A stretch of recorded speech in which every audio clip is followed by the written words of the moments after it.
Hey, what's going on, everybody? Hope all of you guys are doing well. Well, I did. Blah, blah, blah, blah, I can't speak. I'm still tired and I'm still trying to wake up.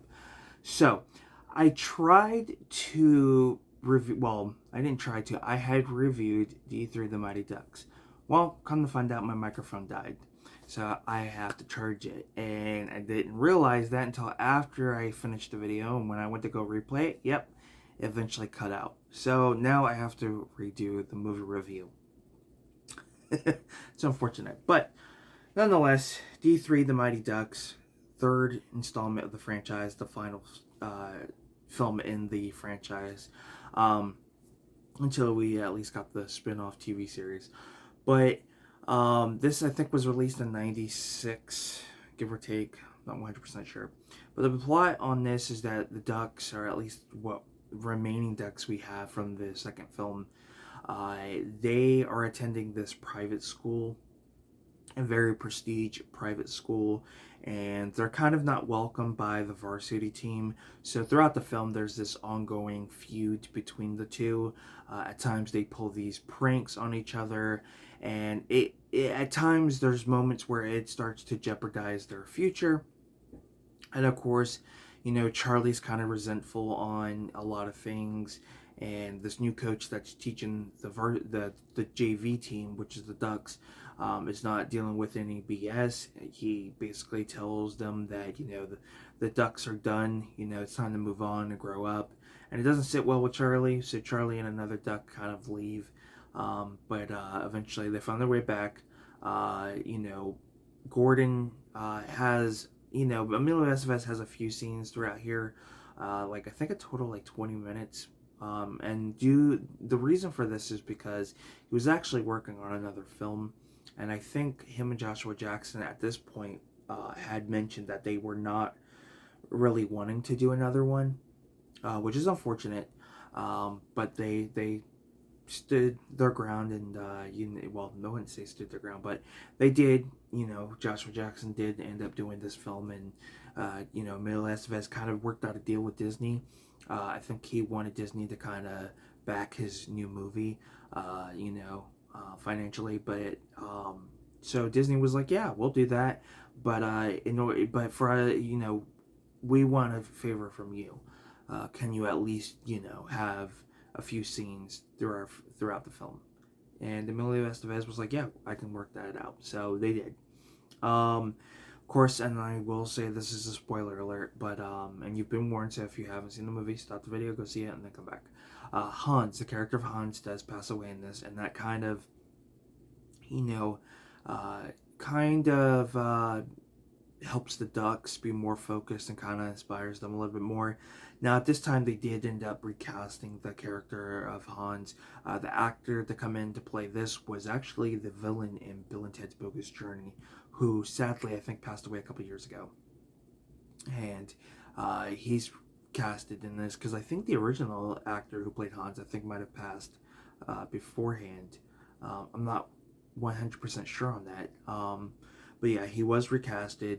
Um, and yeah, it's just, it's kind of one of those films where at times it feels a little all over the place. And you can see why it is the weakest because, a lot of characters haven't returned. There's a lot of like things that don't make sense. Like the actress who plays Charlie's mom has returned for this, but it doesn't look like she's married. So I'm not sure why that is. Not sure why she didn't show up for the second movie. So that was pretty interesting. Um, but yeah, it's still a fun and entertaining movie. It's great to see everybody back except for a few characters, like of course Bombay, and then the actor who plays Dean Portman, who is one of the other half of the Basham brothers. He doesn't show up until like more towards the end of the movie. I don't know if he was working on another film. There's a possibility he was, and I know the character of Jesse did not return. I think he might have been the only actor to not return from the other two films, but like Sean Wise, who I think is the actor who plays Goldberg, he returned. The character of Julie, Connie Gee, Kenan Thompson's character returned. Just pretty much all the new characters they brought into the second film, like the new Ducks, except for the Dean Portman character. returned for the full movie. That character played Dean Portman would return, but like I said, more towards the end. And then like your more popular Ducks, the character Aberman, Adam Banks, the feud between them and the Jocks, or the varsity, not the Jocks, the varsity team is pretty decent. Little fun fact is the actor who played Abraham in The Walking Dead's in this. He plays one of the players on the varsity team, so that was cool to see him. And there's a few other recognizable faces from other things. But yeah, it's a fun movie for what it is. But at the same time, it does have its issues. And I think at this time too, as I stated, Joshua Jackson did not want to do this, and I think that's why they made his character the way he is, to kind of make it more fitting, because he wasn't too happy to want to do a third film.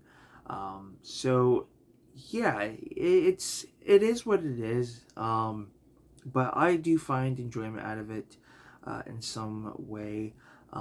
Eventually, the coach they have does kind of, once Charlie and Gordon, spend time together, and Gordon tries to inspire Charlie a little bit and make Charlie realize why the coach acts the way he does. It kind of, Charlie and the coach kind of, throw water under the bridge, and kind of move forward, and they start to become a really good team. Then of course the coach comes around and tells them, you guys aren't looking like Warriors, which is the mascot, you look like Ducks. So they kind of go back to that Duck route more towards the end of the film. So yeah, it's for what it is, it's pretty decent, but I feel like there could have been a lot more. But hey, I'm glad we were able to get a trilogy, and we'd eventually get a spin-off. I feel like a fourth movie would have been great, and the reason for that is I feel like there's a lot that could have happened. Could have been more like a full circle passing of the torch, because I feel like with the relationship that Bombay and Charlie have, I feel like a fourth film would have worked, where at the end of a fourth movie we would see a full circle moment where Charlie becomes the Bombay of that universe, and I feel like that would have fit more in that form rather than doing a TV series. But I think Joshua Jackson kind of has moved on from that, and it's like, I get actors want to move on from certain things, but like, come on, like, I don't understand. Yeah, actors are gonna do bad movies. You can't really predict how movies are gonna do, but somebody gave people a job. What would I one thing I want to ask actors who have done bad movies and pretend like it doesn't exist: where would you be if you did not do that movie? I truly feel like certain movies that actors have done that they try to ignore, I think in some way has an effect on their career today, whether they like it or not. And that's just my opinion though. But thank you guys so much for tuning into this review. I hope you guys enjoyed it, and if you enjoyed it, give it a thumbs up. Don't forget to subscribe to the channel for more content, and let me know what your thoughts are on D3, The Mighty Ducks. Is it one that you like? Do you find it to be the weakest? But yeah, so till next time, I'm Film Talk with Mikey, and we'll talk films. Peace.